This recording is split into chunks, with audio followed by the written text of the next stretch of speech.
Алматы сервистік қызмет көрсету колледжі, тамақтандыруды ұйымдастыру мамандығы, аспаз біліктілігінің бірінші санатты өндірістік оқыту шебері, педагогика ғылымдарының магистрі, тұғырлы тәуелсіздіктің құрдасы Қабылбекова Мөлдір Ержанқызы. Еңбек етем жаңашыл да танымды, болып келем барлығына шын үлгі. Жарқырай бер, жайнай берші өз елім.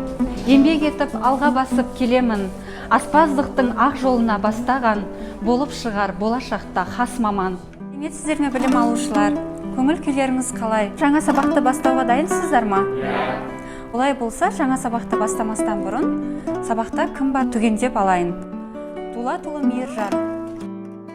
Бүгінгі жаңа сабағымызды мен сіздерге WordWall сервисі арқылы сөзді табыңыз ойыны бойынша миға шабуыл әдісін қолдана отырып, сілтеме жіберем, сол бойынша смартфондарыңызды пайдалана отырып, жаңа сабақтың тақырыбын ашайық. Сіздерге мен сілтеме жібердім, сол бойынша өз есімдеріңізді жазып, сөзді табыңыздар.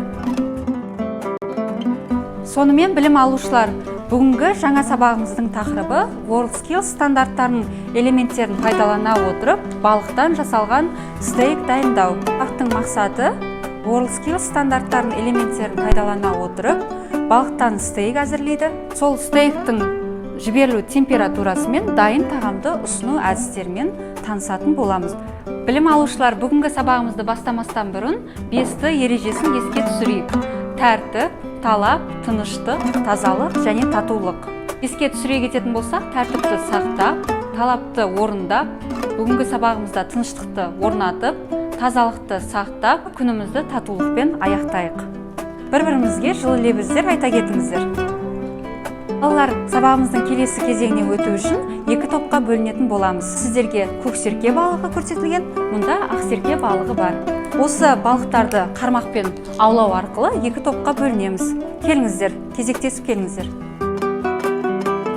Көксерке тобы мұнда отыратын болады. Ақсерке тобы мына үстелге жайғасасыздар. Еркежан, көксерке балығы.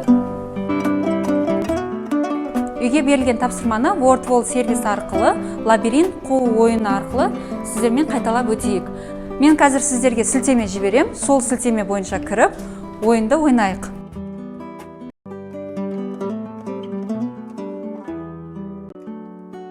Осы ойында жеңіске жеткен Мина, бірінші орында Қарақат. Бүгінгі сабақты мен сіздермен Блум таксономиясы бойынша бағалап кететін боламын. Яғни мұнда бағалау, синтез, талдау, қолдану, түсіну, білу. Яғни сіз 90 мен 100 балл алғыңыз келсе, мына критерияларға сай болуларыңыз керек. Және 75-89 балл алғыларыңыз келсе, осы критерияларға сай болуларыңыз керек. Және де 74-50 балл алу үшін мынандай критерияларға сай болуларыңыз керек. Алдарыңыздағы өзін-өзі бағалау парақшасында мына критериялар бойынша өздеріңізді бағалап өтіңіздер. Балықтан стейк алу үшін балықтың ортаңғы бөлігін 1,5-3 см етіп кесіп алады. Әдістермен дайындайды. Оны біз өндірістік оқыту тәжірибесінде үйреніп келе жатырмыз. Қандай әдістермен таныс болдыңыздар? Мейіржан?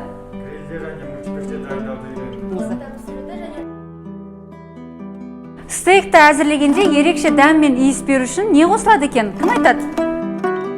Және розмарин қосады. Стейкті қандай балықтан алады екен?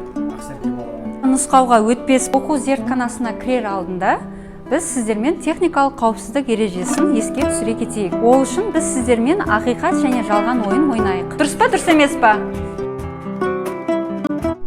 Балықтан жасалған стейк бұл талшықтарға кесілген, ені 1,5 см-ден 3 см-ге дейінгі болатын балық филесі. Стейкті маринаттау үшін тұз, қарабұрыш, зәйтүн майы, лимон шырыны және тымиян қосылады. Әдемі қыртысты алу үшін қурар алдында тұздықты жақсылап сығып, стейктерді қағаз сүркімен кептіру керек.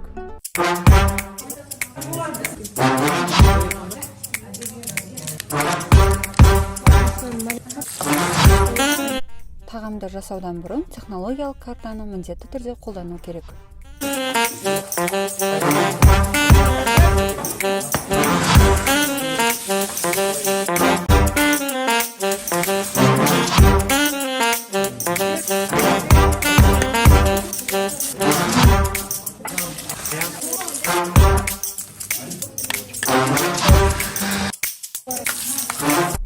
WorldSkills стандарттарының элементтеріне сай барлық ережелер сақталды, яғни бір тақтайда шикі өнімдер мен піскен өнімдер әрекеттеспеді.